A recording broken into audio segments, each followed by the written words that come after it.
اب رمضان شریف بھی آ رہا ہے اور آپ کو معلوم ہے ہم نے رمضان میں پڑھائی رکھی ہے، چھٹیاں نہیں رکھی۔ جب میں نے حسنین شروع کیا 1999 میں تو اللہ نے میرے دل میں یہ بات ڈالی کہ رمضان تو علم کا مہینہ ہے، انا انزلناہ فی لیلۃ القدر، اور چاروں آسمانی کتابیں رمضان میں اور سارے صحیفے رمضان میں۔ اپنے اللہ کو کیا پسند تھا اس مہینے کا؟ حضرت ابراہیم علیہ السلام پر چھوٹی کتابیں اتری یکم رمضان کو، حضرت موسیٰ علیہ السلام پر تورات اتری 2 رمضان کو، حضرت داؤد علیہ السلام پر زبور اتری 6 رمضان کو، حضرت عیسیٰ علیہ السلام پر انجیل اتری 12 یا 18 رمضان کو، اور اللہ کے نبی پر قرآن اترا فی لیلۃ القدر، لیلۃ القدر میں اترا۔ تو سارا آسمانی علم رمضان میں اترا۔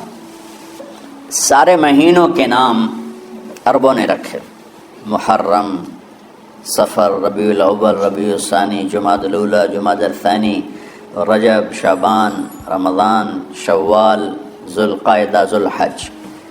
اس میں جو رمضان ہے یہ نام اللہ نے رکھا، باقی مہینوں کے نام تو رکھے عربوں نے۔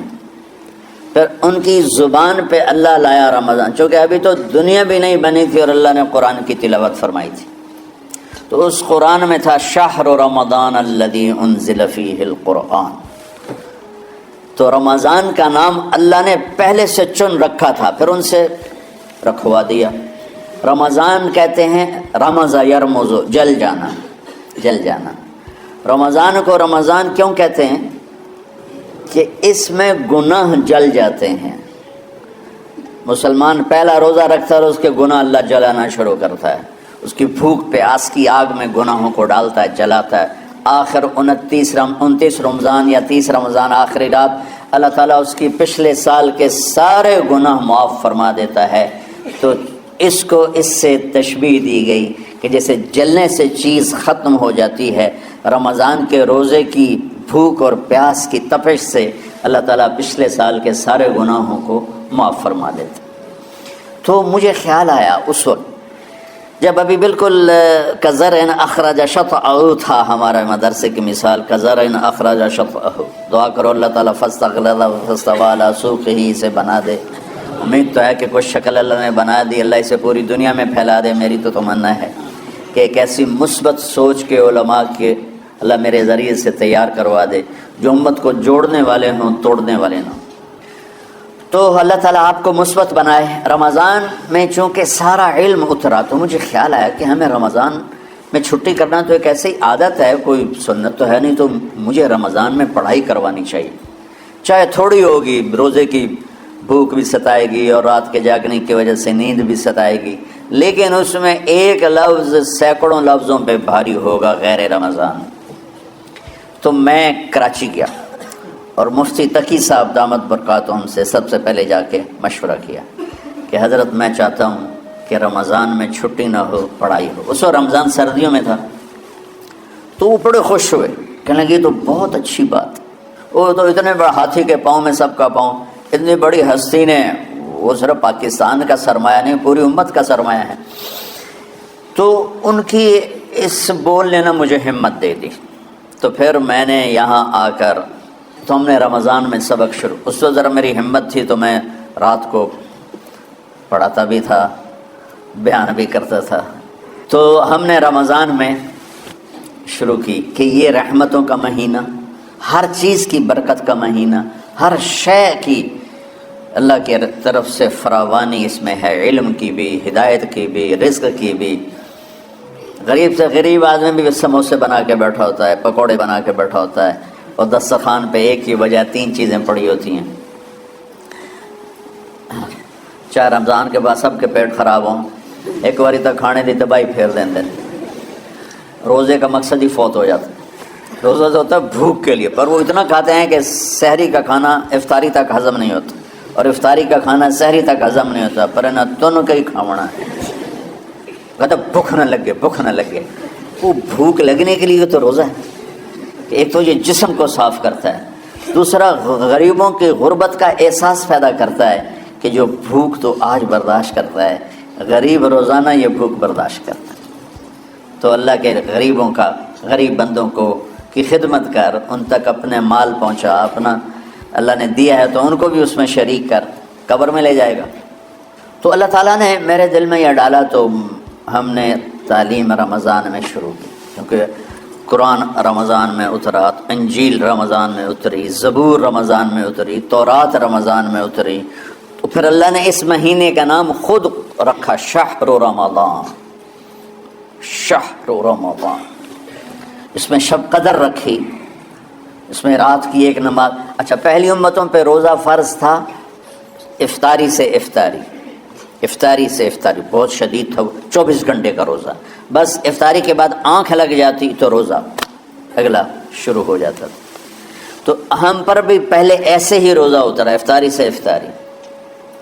تو ابن سرمہ رضی اللہ تعالی عنہ اونٹ چرانے والے تھے، وہ شام کو لوٹے تو بیوی سے پوچھا کوئی افطاری کا سامان ہے؟ انہوں نے کہا ہے تو نہیں، میں کہیں سے لے آتی ہوں۔ وہ گئیں افطاری کا کوئی سامان لینے، ان کو تھوڑی دیر ہو گئی اور ان کی آنکھ لگ گئی، تھکے ہوئے تھے، سورج ڈوب گیا۔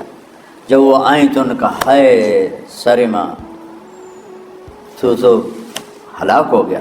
کیا ہوا؟ کہ اگلا روزہ شروع ہو گیا کیونکہ تیری آنکھ لگ گئی۔ تو انہوں نے کہا چلو کوئی بات نہیں، لیکن ظہر کے وقت بے ہوش ہو گئے۔ ایک روایت میں آتا ہے نماز پڑھنے آئے اور گر گئے، اور ایک میں آتا ہے گھر میں بے ہوش ہوئے۔ تو جو بھی صورتحال تھی اللہ کے نبی کو پتہ چلا۔ کیا ہوا سرمہ کو؟ کہا جی وہ افطاری کر نہیں سکے تو روزہ شروع ہو گیا تو بے ہوش ہو گئے۔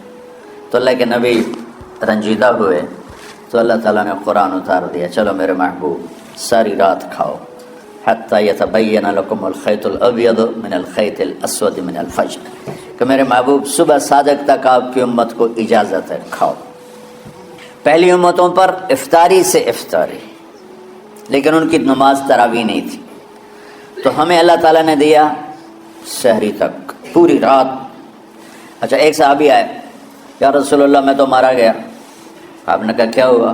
کہا میرا روزہ تھا، میں بیوی کے پاس چلا گیا۔ آپ نے کہا تو پھر تو غلام آزاد کر، کفارہ دے۔ کہا جی میں تو خود غریب آدمی ہوں، غلام کہاں سے آزاد کروں، خریدنا پڑے گا۔ آپ نے کہا 60 مسکینوں کو کھانا کھلا۔ کہ میں آپ مسکین ہیں، میں کینوں کھانا کھلاؤں؟ آپ نے فرمایا پھر آخری ہے کہ 60 روزے رکھ، مسلسل رکھنے ہوتے ہیں جو کفارے کے ہوتے ہیں۔ وہ کہنے لگا ایک روزے چاہے کم کیتا ہے، 60 روزے میں کی کریں گے؟ تو آپ نے فرمایا اچھا ٹھیک ہے بیٹھ جا، بیٹھ گئے۔ تھوڑی دیر ہوئی تو ایک انصاری صحابی کھجوروں کا ٹوکرا لے کر آیا، یا رسول اللہ یہ صدقے کی کھجوریں ہیں، تقسیم فرما دیں۔ تو آپ نے فرمایا بھائی وہ کدھر ہو؟ کہا جی بیٹھا ہوں۔ آپ نے کہا ادھر آ، یہ کھجوریں لے جا اور 60 گھروں میں تقسیم کر دے۔ سبحان اللہ، اللہ نے اس امت کو لاڈ لڈائے ہیں، یہ اللہ کی لاڈلی امت۔ عجیب واقعہ یہ، کہنے لگا یا رسول اللہ کی قسم مدینے میں مجھ سے غریب کوئی نہیں، آپ ایسا کرو یہ میرا کفارہ مجھے ہی صدقہ کر دو۔ تو آپ اتنا ہنسے کہ یہ آخری دانت نظر آنے لگے۔ بہت کم ایسا ہوتا تھا، فضحک حتی بدت نواجذہ، ایسا ہنسنا آپ کبھی کبھی ہنستے تھے کہ آخری دانت پورا منہ کھل جائے، تو آپ اتنا ہنسے کہ آخری دانت تک نظر آنے لگے۔ تو آپ نے کہا اچھا جا لہجہ تیرے واسطے، لیکن یہ صرف تیرے لیے اور کسی کے لیے نہیں ہے۔ تو جب ایسی خیانت ہوئی تو اللہ تعالیٰ نے دوسرا حکم بھی اتار دیا، باشروہن، کہ تمہارے لیے بیوی بھی حلال ہے، کھانا بھی حلال ہے جب تک صبح صادق نہیں ہو جاتی۔ لیکن اللہ نے ہمیں ایک نماز عطا فرما دی جس کو ہم آج صلاۃ التراویح کہتے ہیں۔ میرے نبی کے زمانے میں اسے قیام اللیل کہا جاتا تھا۔ تو اللہ نے ہمیں رات کی نماز عطا فرمائی، اور چونکہ یہ ایک مشقت ہے تو میرے نبی نے کہا یہ رات کی نماز کے ہر سجدے پر 1500 نیکی لکھی جاتی، 1500 نیکی لکھی جاتی۔ اور اللہ تعالیٰ ہر سجدے پر جنت میں ایک محل بناتا ہے جس کے 60,000 سونے چاندی کے دروازے ہوتے، اور ایک درخت اس کے لیے لگاتا ہے جس کے نیچے 100 سال گھوڑا دوڑ سکتا ہے۔ تو رمضان کا اہتمام آپ رجب سے شروع فرما دیتے تھے۔ میرے نبی نے 9 رمضان دیکھے، 9 رمضان اپنی زندگی میں، 9 رمضان۔ 10ویں رمضان سے پہلے آپ اللہ کے پاس تشریف لے گئے۔ آپ کی زندگی میں روزے فرض ہونے سے آپ کی وفات تک 9 رمضان گزرے، اور میں قربان جاؤں اپنے نبی پر، اپنی امت پہ کیسی شفقت تھی۔ آپ سحری کھاتے تھے بالکل آخری وقت، ادھر بلال اذان دے رہا ہے اور ادھر آپ آخری لقمہ کھا رہے ہیں، اور ادھر سورج نیچے ہوا اور آپ کھجور منہ میں۔ ایک آدمی اوپر کھڑا ہوتا تھا مدینے میں تو وہ چھت پہ، گھر کی چھت پہ کھڑا ہوتا تھا، سفر میں ہے تو وہ کسی پہاڑی پہ کھڑا ہوتا تھا، جو ہی سورج کا کنارہ نیچے جاتا اب فوراً وہ کہتا یا رسول اللہ قد غربت، تو آپ کھجور منہ میں ڈال لیتے تھے، یا پانی، کبھی پانی سے افطار فرماتے تھے، کبھی کھجور سے افطار فرماتے تھے، کہ میری امت پہ بھوک کا وقت کم سے کم آئے۔ آج کل جو یہ ہمارے افطاری کے اوقات ہیں نا، یہ سورج ڈوبنے کے بھی 2-2.5 منٹ بعد کے ہیں کہ احتیاطاً، ٹھیک ہے چلو احتیاط کر لو کوئی مسئلہ نہیں، لیکن اصل ہے ادھر چونکہ اب سورج ہمیں نظر ہی نہیں آتا ہے، اس طرح ہم گھرے ہوئے ہیں شہروں میں، دیہاتوں میں بھی اب اس طرح کا ماحول ہے کہ وہ نظر نہیں آتا ہے، تو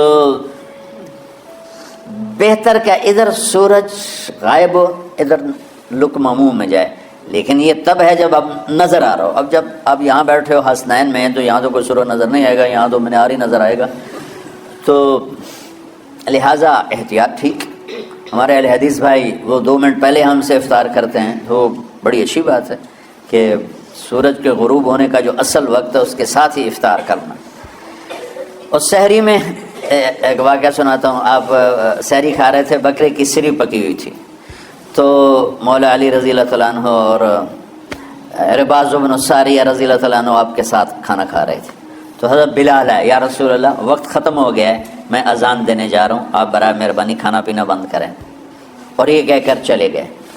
چھت، ایک انصاری عورت تھی، اس کے گھر کی چھت پہ چڑھ کے اذان دیتے تھے، چڑھنے لگے تو پھر واپس آئے کہ دیکھوں اللہ کے نبی نے کھانا چھوڑ دیا یا نہیں، آگے دیکھا تو وہ کھا رہے تھے، انہوں نے کہا یا رسول اللہ واللہ لقد اصبحت، یا رسول اللہ اللہ کی قسم سحری کا وقت ختم ہو گیا، صبح ہو گئی، تو آپ نے ہاتھ پیچھے کر لیا، کہہ رہے تیرا بھلا ہو بلال، ابھی وقت باقی تھا، تیرے قسم کھانے پر اللہ نے اس کو پہلے نکال دیا کہ تیری قسم کہیں جھوٹی نہ پڑ جائے۔ تو حضرت علی نے فرمایا کہ اگر بلال قسم نہ کھاتے تو جب تک میرے نبی کھاتے رہتے صبح صادق نہیں ہونی تھی، تو بالکل آخری وقت میں آپ کھاتے تھے تاکہ کم سے کم وقت امت پہ بھوک کا آئے۔ تو اللہ تعالیٰ آپ کے علم میں برکت دے۔ رمضان علم کا مہینہ ہے، سونے کا نہیں ہے، کھانے کا نہیں ہے، سموسے پکوڑے کا نہیں ہے، رمضان علم کا مہینہ، شب قدر اس میں ہے، اللہ کا عرش پہلے آسمانوں پر ہے، سارا دن ساری رات اللہ کے اعلان ہو رہے ہیں، کوئی بخشش چاہنے والا، کوئی معافی چاہنے والا، کوئی رزق چاہنے والا، کوئی ہدایت چاہنے والا، کوئی شفا چاہنے والا، اور فرشتوں کے اعلان ہو رہے ہیں، بھلائی کرنے والے آگے بڑھ، برائی کرنے والے بس کر دے۔ تو جو رحمت رمضان میں، میرے نبی نے فرمایا اگر میری امت کو پتہ چل جائے کہ رمضان کیا ہے تو یہ تمنا کریں گے کہ کاش سارا سال ہی رمضان ہوتا۔ تو بچوں آپ خوش قسمت ہیں کہ آپ کا جو رمضان ہے وہ علم کی طلب میں ہے، اس میں اگر آپ سوئے بھی ہوگے نا تو آپ کو وہ اجر ملے گا جو نفلیں پڑھنے والے کو بھی نہیں ملے گا۔ ایک شخص آیا کہ یا رسول اللہ، اب دیکھو آپ اللہ کے راستے میں ہو، آپ اللہ کے راستے میں ہو، ایک شخص آیا یا رسول اللہ کیا میں کچھ مال خرچ کر کے اللہ کے راستے میں جانے والے کا اجر لے سکتا ہوں؟ آپ نے فرمایا کتنے تیرے پاس؟ کہنے لگا جی 6000۔ اس دور میں 6000 بہت بڑی دولت تھی، تو آپ نے اسے فرمایا کہ تو 6000 تو کچھ کہہ رہا ہے اور میں یہ کہہ رہا ہوں تو سارے بھی خرچ کر دے تو جو اللہ کے راستے میں سویا ہوا ہے اس کی نیند کے اجر کو بھی نہیں پا سکتے۔ تو آپ سب اللہ کے راستے میں، آپ طلب علم میں، یہ ملک رہن دے نہیں ہے، یہ ویکھن دینا کہ بیٹا یہ ملک رہنے کے قابل نہیں ہے، یہ دیکھنے کے لیے ہیں، آؤ سیر کرو چلے جاؤ۔ چونکہ جتنا ہم اللہ سے دور جاتے ہیں، ایسا نہیں کہ یہاں رہنا میں کوئی مشکل ہے، مشکل ہے جو اللہ سے دور ہوتا ہے وہ مدینے میں بھی مشکل میں ہوگا اور مکے میں بھی مشکل میں ہوگا اور یورپ میں بھی مشکل میں ہوگا اور ایشیا میں بھی مشکل میں ہوگا، کیونکہ وہ نیچرل لائف نہیں گزار رہا۔ اللہ سے جڑنا یہ سب سے پہلا صحیح قدم ہے انسان کا۔ دین ایک خوبصورت زندگی گزارنے کا طریقہ ہے۔ دیکھو آپ یہ ان چیزوں سے اس حال کو خوبصورت بنا سکتے ہو، لیکن یہ یہاں اندر کی خوبصورتی ہے وہ ان چیزوں سے نہیں آتی۔ دنیا کی محفلوں سے اکتا گیا ہوں یا رب، کیا لطف انجمن کا جب دل ہی بجھ گیا ہو۔ 100 بار چمن مہکا 100 بار بہار آئی، 100 بار چمن مہکا 100 بار بہار آئی۔ دنیا کی وہی رونق، دل کی وہی تنہائی، یہ مار دیتی ہیں اندر کے اندھیرے، اندر کے ویرانیاں۔ کیوں ان ملکوں میں نشہ زیادہ ہے؟ کیوں دنیا کا سب سے زیادہ نشہ مغربی ممالک میں آتا ہے؟ کہ یہ قابل رحم معاشرہ ہے جنہیں اپنے مالک اور خالق کا پتہ ہی کوئی۔ انسان کمزور ہے، اسے کوئی کندھا چاہیے جس پر سر رکھ سکے، کتنا ہی اونچا اڑ جائے، یہ بہت کمزور ہے، بہت کمزور ہے۔ ہاں، اللہ کو اپنا آسرا بناؤ، اللہ کو اپنی امید بناؤ، اللہ کو اپنے دکھڑے سناؤ، اللہ کے آگے سر جھکاؤ، اللہ کو اپنی حاجات بتاؤ۔ اقرب الیہ من حبل الورید، اس شہرک سے زیادہ وہ ہمارے قریب ہے۔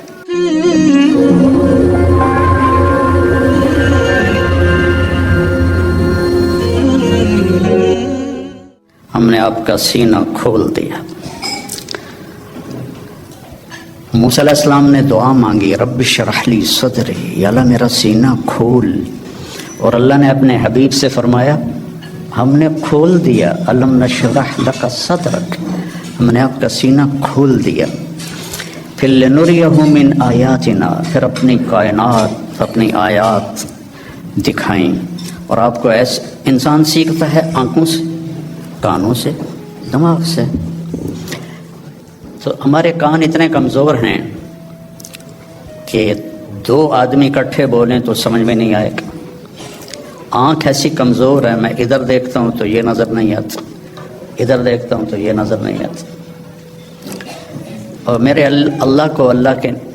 اللہ نے اپنے نبی کو ایسی آنکھ عطا فرمائی کہ آپ ایسے نماز پڑھا رہے تھے، مصلی پر ایسے چلنا شروع ہو گیا،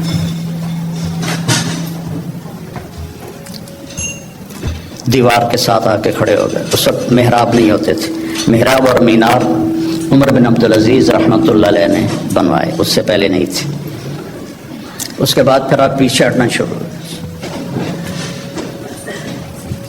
اور جہاں پہلے کھڑے تھے وہاں پہنچ گئے۔ اب یہ کام آپ نے پہلے کبھی نہیں کیا تھا۔ جب آپ نے سلام پھیرا تو صحابہ نے پوچھا یا رسول اللہ کہ آج عجب بات دیکھی ہے، یہ کیا کیا آپ نے؟ تو آپ نے فرمایا کہ جب میں نماز پڑھا رہا تھا تو اللہ نے میرے اوپر جنت کو کھولا۔ جنت کہاں ہے؟ 7ویں آسمان پر اس کی فاؤنڈیشن ہے، اور پھر عرش جا کر اس کی چھت بنتا ہے، سقفہا عرش الرحمن، اس کی چھت جو اللہ کا عرش بنتا ہے۔ تو وہ کیا آنکھ ہے جو مسجد میں کھڑے ہو کر 7ویں آسمان پر بنی ہوئی جنت کو دیکھ رہی ہے۔ اور آپ نے فرمایا پھر میں نے دیکھا کہ اس کے جو انگوروں کے گچھے تھے وہ ایسے دیوار کے باہر لٹکے ہوئے تھے۔ تو بڑی کوشش کی دنیا والوں نے کہ اس جہان کو جنت بنائیں، پر بنا نہیں سکے، پہلے سے زیادہ مشکل بنا دیا۔ زندگی پہلے سے زیادہ دکھی ہے۔ یہاں کے لوگ کوئی سوکھی زندگی نہیں گزار رہے۔ مجھے آتے ہوئے 40 سال ہو گئے، 82 میں سب سے پہلے چلہ میرا لگا تھا، اس کے بعد ہر سال۔ تو یہاں کی زندگی قابل رحم ہے، سہولتیں زیادہ ہیں، زندگی سہولت کی نہیں ہے، اوکھی زندگی ہے، مشکل زندگی۔ ہمارے پاس سہولتیں کوئی نہیں ہیں پر زندگی بڑی سوکھی ہے۔ میرے ایک دوست تھے یہاں، تو وہ مجھے انہوں نے اپنی گاڑی میں بٹھایا تو وہ بڑی خوبصورت تھی، تو میں نے بھی پہلی دفعہ دیکھی تھی۔ کہنے لگے مولانا یہ گاڑی 2.5 لاکھ پاؤنڈ کی ہے۔ میں کہا اس کا نام کیا ہے؟ کہا مے بیک، پہلی دفعہ نام سنا۔ میں نے کہا اس کا ڈرائیور کون ہے؟ کہا جی ہاں ڈرائیور نہیں ہوتا، ہم خود ہی ڈرائیو کرتے ہیں۔ میں نے کہا پھر ہماری سزوکی اچھی ہے 1 لاکھ کی، جس میں ہم 2 ڈرائیور رکھتے ہیں، ایک صبح کا ایک شام کا، پیٹرول بھی تم خود ڈالتے ہو اور ٹائر بھی خود صاف کرتے ہو اور میٹس بھی خود صاف کرتے ہو، ہمارے پاس اللہ نے نوکر دیے ہوئے ہیں جو سارے کام کرتے ہیں۔ تو یہ جنت بن نہیں سکتی، ڈیزائن کرنے والے نے اسے جنت کے لیے نہیں بنایا، یہ دکھوں کا گھر ہے، یہ ابتلا کا گھر ہے، یہ دار الفنا ہے، یہ دار البوار ہے، یہ دار الابتلا ہے، اس کو آپ جنت نہیں بنا سکتے۔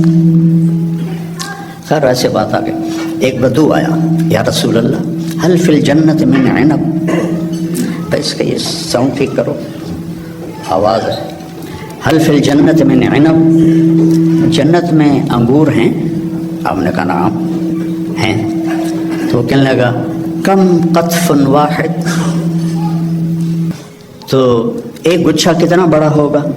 تو ابھی رات ہم آئے تو کھانے میں انگور رکھے ہوئے تھے، 1.5 گچھے، تو آپ نے فرمایا مسیرۃ شہر للغراب لا یقع لا یفطر لا ینثنی، ایک گچھا انگور کا، ایک گچھا، ایک کوا 1 مہینہ سیدھا اڑے ایسے، لا ینثنی، نہ ادھر جائے نہ ادھر جائے، لا یفطر، نہ سست پڑے نہ کہیں رکے، اور پورا مہینہ اڑتا رہے، تو جہاں جا کے اس کی پرواز ختم ہوگی بعد 30 یوما فتلک قطف واحد،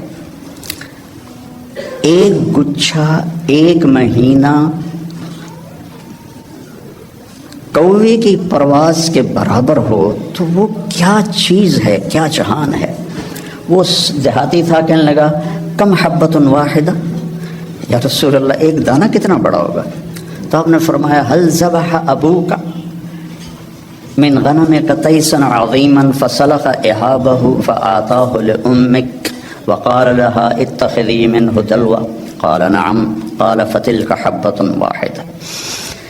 پھر آپ نے فرمایا تم دیہاتی ہو تو بکریاں رکھتے ہو، تو کبھی کوئی بڑا چھترا تیرے ابا نے ذبح کر کے کھال کھینچ کے تیری ماں کو دیا ہو کہ اس کی تم اس کا ڈول بنا دو؟ انہوں نے کہا ہاں وہ اتنا بڑا ہوتا ہے، کہا اتنا بڑا 1 دانہ ہوگا۔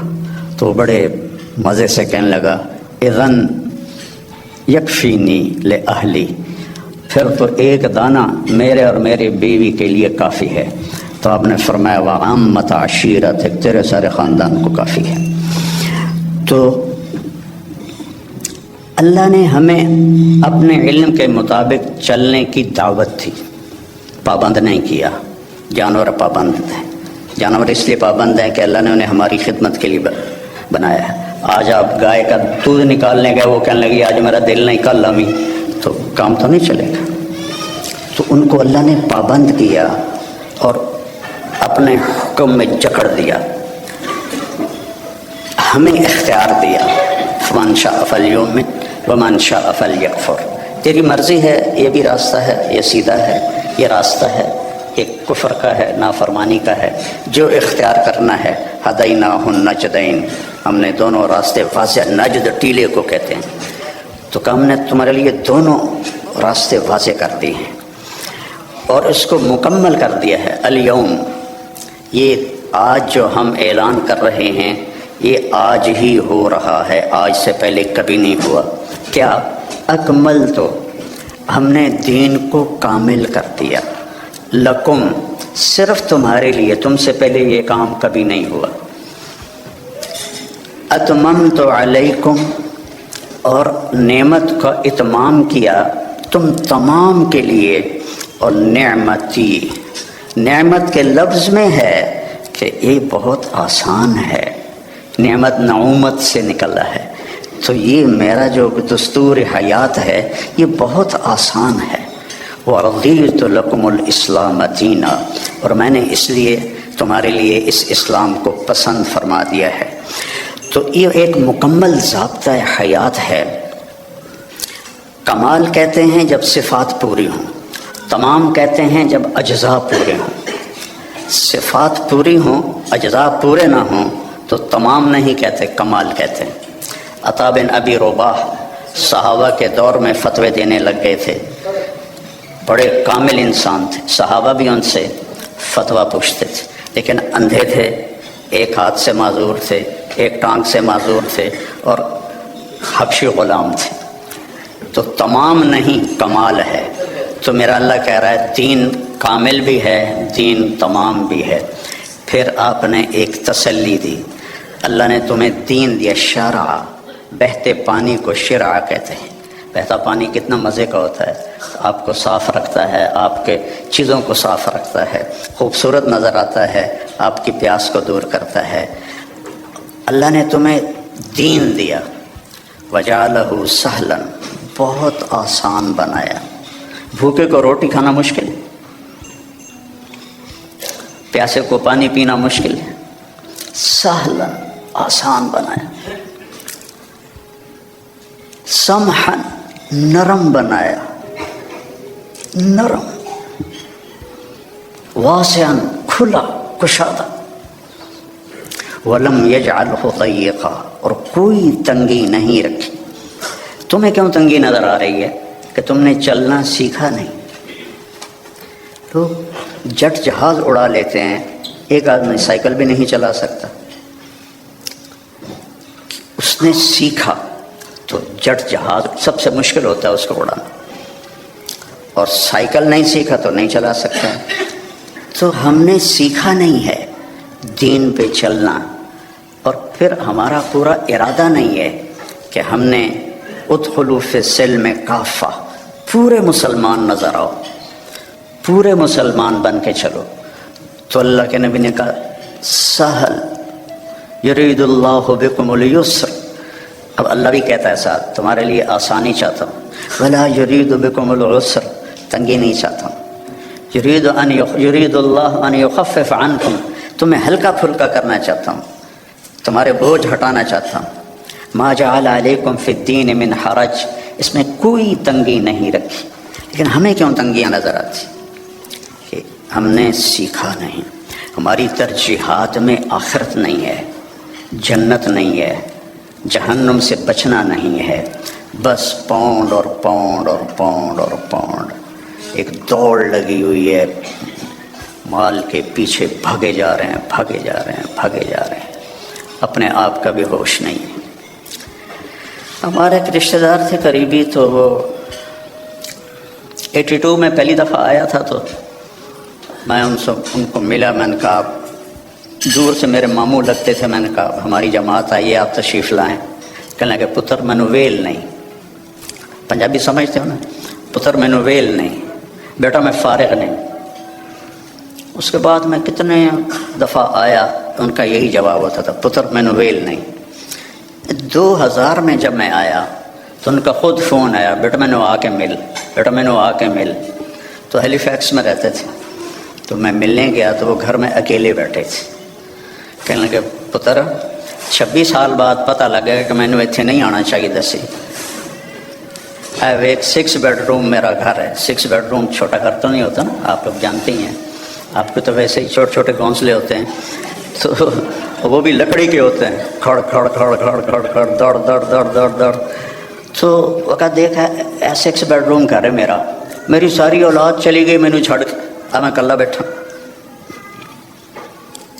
تو میں پاکستان میں مجھے نمک مرچ چٹنی روٹی تو مل ہی جاتی، اب میرے پاس اتنا پیسہ ہے کہ مجھے سمجھ میں نہیں آتا کہ میں اس پیسے کو کیا کروں۔ تو میری مامی نے مکمل کیا جملہ، پتر یہ ملک رہن دے نہیں نے ویکھن دینے، یہ ملک رہن دے نہیں نے یہ ویکھن دینے، کہ بیٹا یہ ملک رہنے کے قابل نہیں ہے، یہ دیکھنے کے لیے ہیں، آؤ سیر کرو چلے جاؤ۔ کیونکہ جتنا ہم اللہ سے دور جاتے ہیں، ایسا نہیں کہ یہاں رہنا میں کوئی مشکل ہے، مشکل ہے جو اللہ سے دور ہوتا ہے وہ مدینے میں بھی مشکل میں ہوگا، اور مکے میں بھی مشکل میں ہوگا، اور یورپ میں بھی مشکل میں ہوگا، اور ایشیا میں بھی مشکل میں ہوگا، کیونکہ وہ نیچرل لائف نہیں گزار رہا۔ کہ اللہ سے جڑنا یہ سب سے پہلا صحیح قدم ہے انسان کا۔ یا عبادی خلقتک لعبادت، یا ابن آدم خلقتک لعبادتی فلا تلعب وتکفلت برزقی،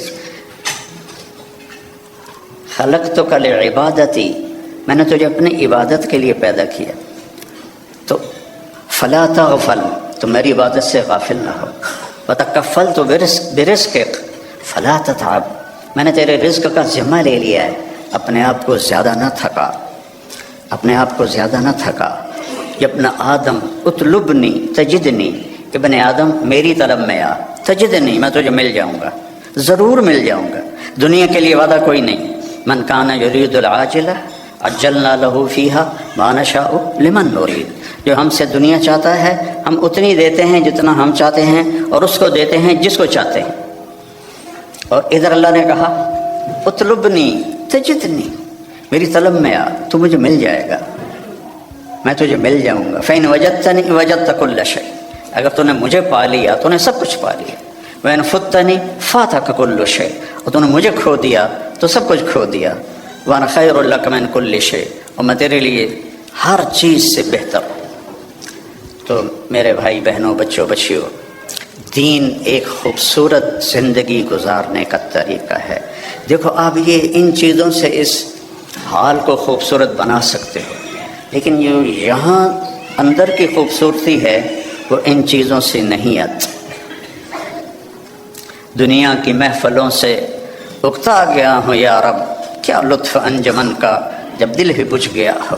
100 بار چمن مہکا 100 بار بہار آئی، 100 بار چمن مہکا 100 بار بہار آئی، دنیا کی وہی رونق دل کی وہی تنہائی، یہ مار دیتی ہیں اندر کے اندھیرے، اندر کی ویرانیاں۔ کیوں ان ملکوں میں نشہ زیادہ ہے؟ کیوں دنیا کا سب سے زیادہ نشہ مغربی ممالک میں آتا ہے؟ کہ یہ قابل رحم معاشرہ ہے جنہیں اپنے مالک اور خالق کا پتہ ہی کوئی۔ انسان کمزور ہے، اسے کوئی کندھا چاہیے جس پر سر رکھ سکے، کتنا ہی اونچا اڑ جائے، یہ بہت کمزور ہے، بہت کمزور ہے۔ تو اسے کوئی آسرا چاہیے، اپنے جیسے آسرے ڈھونڈو گے تو کوئی نہیں ملے گا۔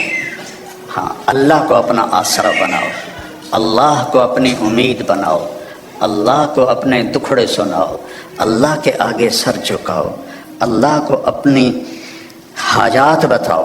وَأَقْرَبُ إِلَيْهِ مِنْ حَبْلِ الْوَرِيدِ، اس شہرت سے زیادہ وہ ہمارے قریب ہے۔ اور اللہ تک پہنچنے کا راستہ ہے جناب رسول اللہ صلی اللہ علیہ وسلم کی مبارک زندگی، کہ اللہ نے ایک حبیب بنایا۔ صحابہ بیٹھے تھے اور کہہ رہے تھے کمال ہے بھائی، موسیٰ علیہ السلام کلیم تھے، ابراہیم خلیل تھے، عیسیٰ روح اللہ تھے۔ تو آپ ان کی باتیں سنتے ہوئے آ رہے تھے، تو جب آپ ان کے پاس آ کے بیٹھے تو آپ نے کہا سمعت مقالتکم ورأیت عجبکم، میں نے تمہاری بات بھی سنی، تمہاری حیرانی بھی دیکھی۔ تو اما ابراہیم فخلیل اللہ کما قلتم، ابراہیم واقعی خلیل ہیں۔ اما موسیٰ فکلیم اللہ کما قلتم، اور موسیٰ اللہ کے کلیم ہیں جیسے تم نے کہا ہے۔ اما عیسیٰ فروح اللہ کلمتہ القاہا الی مریم، اور عیسیٰ علیہ السلام روح اللہ ہیں، یہ بھی ٹھیک ہے۔ اما صاحبکم ھذا، سبحان، کیا خوبصورت، اما صاحبکم ھذا، اور تمہارا یہ ساتھی، یا نبی نہیں کہا، تمہارا یہ ساتھی، فحبیب اللہ ولا فخر، میں اللہ کا حبیب ہوں اور اس میں کوئی فخر نہیں ہے۔ حبیب اللہ، حبیب کس، خلیل ہوتا ہے خلل سے، کہ مجمع میں جب آپ اندر جانا چاہیں تو ایک قدم ادھر ادھر ادھر ادھر، اس کو خلل کہتے ہیں، اور آخر کوئی جگہ ملی وہاں بیٹھ گئے۔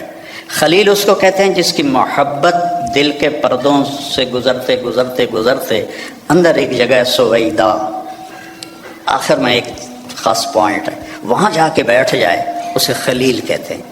اور خلیل کے معنی میں زیادتی کا معنی نہیں ہے کہ، اور حبیب ہے حبہ سے، حبہ کہتے ہیں دانے کو۔ دانے کی صفت کیا ہے؟ ایک کاشت کرو تو 700 ہو جاتا ہے، 700 کاشت کرو تو ہر دانہ فی کل سنبلۃ مئۃ حبہ، پھر اس کو کاشت کرو تو وہ 700 اور ہو جاتا ہے، تو دانے کے بڑھنے کی کوئی انتہا نہیں، قیامت تک کاش کرتے رہو بڑھتا جائے گا۔ تو حبیب اسے کہتے ہیں جس کے محبت کی کوئی انتہا نہ ہو، کہیں کوئی لمٹ نہ ہو۔ اور خلیل اسے کہتے ہیں جو ملاقات بھی چاہتا ہو اور کچھ لینا بھی چاہتا ہو، اور حبیب اسے کہتے ہیں جو صرف ملاقات چاہتا ہو اور کچھ بھی نہ چاہتا ہو سوائے ملاقات کے، اس کے اور کوئی غرض نہ ہو، حبیب ہے، حبیب ہے۔ خلیل کہہ رہے ہیں انی ذاہب الی ربی سیہدین، میرا سفر ہے شروع، مجھے ان قریب اللہ ہدایت دے گا۔ اپنے حبیب سے کہا ووجدک ضالا فہدی، ہم نے آپ کو ہدایت دے دی۔ خلیل کہتے ہیں وجعلنی من ورثۃ جنت النعیم، مجھے جنت عطا فرما۔ حبیب کو کہتے ہیں انا اعطیناک الکوثر، ہم نے آپ کے لیے جنت کی چابی دے دی آپ کو۔ خلیل کہتے ہیں وجنبنی وبنی ان نعبد الاصنام، مجھے میری اولاد کو بت پرستی سے بچا۔ حبیب سے کہہ رہے ہیں انما یرید اللہ لیذھب عنکم الرجس اہل البیت ویطہرکم تطہیرا، اے میرے محبوب کے گھر والوں، ہم نے آپ کو ہر گندگی سے پاک کر دیا ہے، ہر کفر سے پاک کر دیا ہے اور آپ کو تطہیر عطا فرمائی ہے۔ اور موسیٰ علیہ السلام کہتے ہیں رب اشرح لی صدری، یا اللہ میرا سینہ تو کھول، اور اللہ اپنے حبیب سے کہتے ہیں الم نشرح لک صدرک۔ اور کلیم کہتے ہیں ویسر لی امری، میرا کام آسان کر، اور اپنے حبیب سے کہتے ہیں فسنیسرک للیسرا، آپ کے لیے آسانیاں کر دیں گے، ہم کر دیں گے۔ کلیم کہتے ہیں کہ اجلت الیک رب لترضی، موسیٰ علیہ السلام کو اللہ نے بلایا طور پر، تو وہ دوڑ پڑے، دوڑے گئے، تو لوگ ان کے پیچھے رہ گئے، ان کی جو امت تھی۔ تو اللہ نے کہا ما اعجلک عن قومک یا موسیٰ، اب موسیٰ تم نے یہ جلدی کیوں دکھائی؟ تو کہم اولیٰ علی آثر، یا اللہ وہ میرے پیچھے آ رہے ہیں، اور میں دوڑ کے اس لیے آیا ہوں کہ تو راضی ہو جائے، تو راضی ہو جائے، کہ مالک بلائے اور نوکر تیزی دکھائے، جی سر سر سر، تو مالک خوش ہوتا ہے۔ تو کلیم کہہ رہے ہیں لترضی، تو راضی ہو جائے، اور اللہ اپنے حبیب سے کہہ رہے ہیں وَلَسَوْفَ يُعْطِيكَ رَبُّكَ فَتَرْضَىٰ، آپ کا رب آپ کو اتنا دینے والا ہے کہ آپ خوش ہو جائیں گے۔ ساری دنیا سے کہتا ہے میں یہاں کیوں کھڑا ہوں بات کرنے کے لیے، کہ اللہ مجھ سے راضی ہو جائے، کوئی اور چیز کی طلب نہیں ہے۔ آپ کیوں جمع ہوئے ہیں؟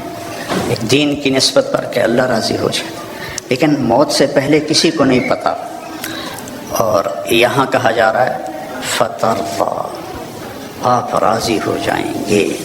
یہ جو یہاں فا ہے، فا، اس کا مطلب میں ایک واقعہ سے سمجھا۔ وَلَسَوْفَ يُعْطِيكَ رَبُّكَ وَتَرْضَىٰ، وَلَسَوْفَ يُعْطِيكَ رَبُّكَ ثُمَّ تَرْضَىٰ، یہاں فترضیٰ، فا کا مطلب یہاں یہ ہے کہ آپ کو اتنا دینے والا ہوں کہ آپ کو خود گمان نہیں ہے، آپ فوراً راضی ہوں گے۔ ہماری جماعت تھی پشاور، تو میرے ساتھ عرب شہزادے تھے، ایک مسجد سے دوسری مسجد جا رہے تھے، تو گاڑی میں بیٹھ گئے تھے اور باقی جماعت کا انتظار تھا۔ تو ایک پٹھان فقیر آ گیا مانگتے مانگتے، آ کر وہ پٹھان کہتے ہیں خدائے دا پارا، ہم کہتے ہیں اللہ کے نام پر، وہ خدائے دا پارا، خدائے دا پارا، وہ آ کے نا گاڑی کی شیشے کے ساتھ لگ کے کھڑا ہو گیا، اور منہ اس کا اوپر تھا، کہتا تھا خدائے دا پارا۔ ابھی 84 کی بات ہے، تو اس وقت 4 آنے دیتے تھے، کوئی بڑا تیر مارتا تھا تو روپیہ دے دیتا تھا، تو وہ اسی اندازے پہ کھڑا تھا کہ یہ بڑی گاڑی ہے، 1 روپیہ تو دے ہی دے گے مجھے، وہ منہ اوپر کر کے، میں اس کو دیکھ رہا تھا، خدائے دا پارا، خدائے دا پارا۔ اس نے، شیخ نے جیب میں جتنے پیسے تھے سارے نکالے، اس کو پورے مہینے کا خرچہ دے دیا، تو اس کے ہاتھ پر جو رکھے نا، تو کہہ رہا تھا خدائے دا پارا، اور پھر اس نے مٹھی بند کی اور دوڑ لگائی، پیچھے مڑ کے نہیں دیکھا. مجھے بڑی ہنسی آئی. میں نے کہا شیخ پتہ یہ کیوں بھاگا؟ یہ بھاگا ہے کہ اسے خطرہ ہے کہ تم کہیں بقایا واپس نہ لے لو. جب کسی کو اس کے گمان سے بڑھ کے دیا جائے تو وہ اچانک خوش ہوتا ہے، اچانک.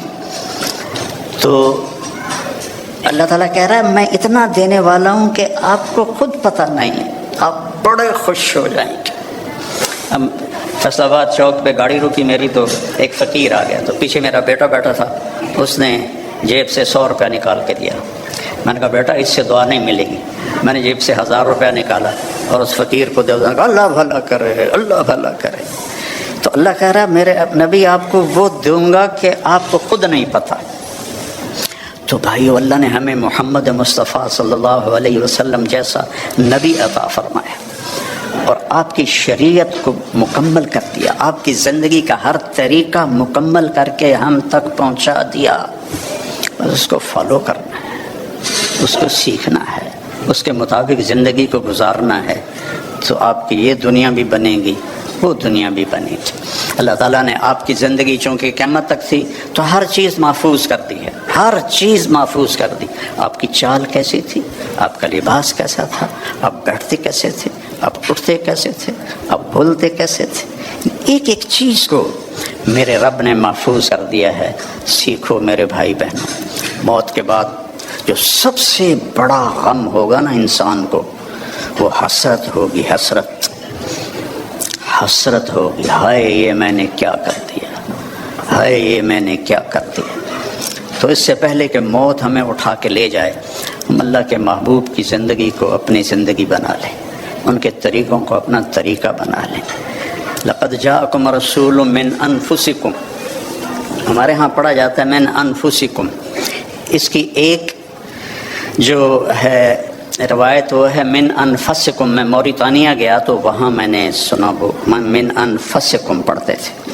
تو دونوں مطالب، دونوں الفاظ میں دو خوبصورت پہلو ہیں میرے نبی کے. من انفسکم آپ کے خاندان کو بتایا جا رہا، تم میں سے ہے، تم میں سے ہے، کوئی باہر سے نہیں آیا. اس کا حسب نسب تم سب کو معلوم ہے، اور کسی نبی کا نسب وہ آدم علیہ السلام تک نہیں جاتا. عدنان تک تو اتفاق ہے، اور ابراہیم علیہ السلام تک بخاری اور ابن اسحاق اس پر متفق ہیں، اور اس سے اگلا تورات سے لیا گیا ہے. تو ہر بڑے مصنف سیرت نے آپ کے نسب کو لکھا ہے آدم علیہ السلام تک. تو ایک دفعہ ہم نے اپنے خاندانی معلومات کے لیے ملتان کی یونین کونسل سے پرانا رجسٹر خریدا تھا.